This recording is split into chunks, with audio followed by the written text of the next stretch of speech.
নওগাঁর বিভিন্ন বাজারে লাগামহীন হয়ে পড়েছে নিত্য প্রয়োজনীয় দ্রব্যের দাম। কোনোভাবেই কমছে না এসব দ্রব্যের মূল্য।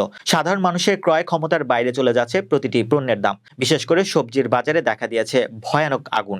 নওগাঁ প্রতিনিধি জানান, সম্প্রতি জেলা সদর সহ দেশের উত্তর অঞ্চলের সবজির দাম দ্রুত বেড়ে যায়। বাজার ঊর্ধ্বগতির জন্য সবজি বিক্রেতারা আমদানিকে, অপরদিকে কয়েকদিনের অতিবৃষ্টিকে দায়ী করলেও বাজার মনিটরিং না হওয়াকে দায়ী করছেন ক্রেতারা। তাদের দাবি, এখন অতিবৃষ্টির কারণে সবজির আমদানি অনেক কম, কিন্তু বাজার মনিটরিং না থাকায় দাম বেশি নিচ্ছে বিক্রেতারা।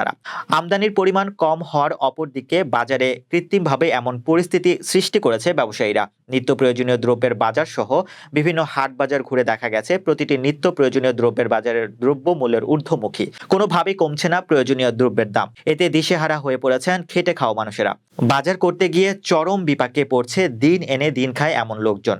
মঙ্গলবার সকালে আত্রাই উপজেলার বিভিন্ন হাট বাজার সহ একমাত্র প্রতিদিন সকাল থেকে রাত্রি পর্যন্ত কেনাবেচার হাট সাহেবগঞ্জ বাজার ঘুরে দেখা গেছে কাঁচামরিচ 240 টাকা, পটল 40 টাকা, বেগুন 70 টাকা, করলা 60 টাকা, ফুলকপি 120 টাকা করে বিক্রি হচ্ছে। একই সাথে বেড়েছে বিভিন্ন শাকসবজির দাম। এছাড়া পেঁয়াজের দাম বেড়ে হয়েছে 180 টাকা।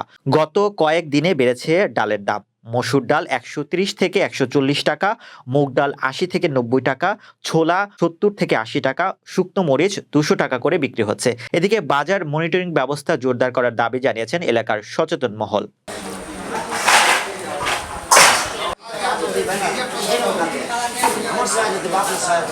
ভালো করে কথা কও।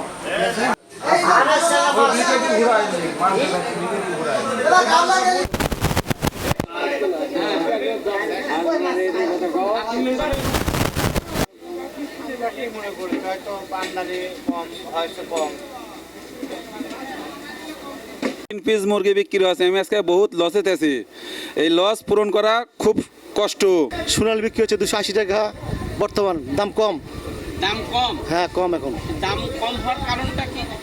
এখন ঈদের পরে বেশি একটু কমই হয়, আর মানুষ খাচ্ছে কম মাংস, তাই এই কারণে। এখন দেশি ট্যাংরা 600 টাকা কেজি যাচ্ছে, আর চাষের মাছ যাচ্ছে 450 টাকা কেজি। এদের দেশি মাছের দাম খুবই সীমিত কম, এর জন্য দামও বেশি।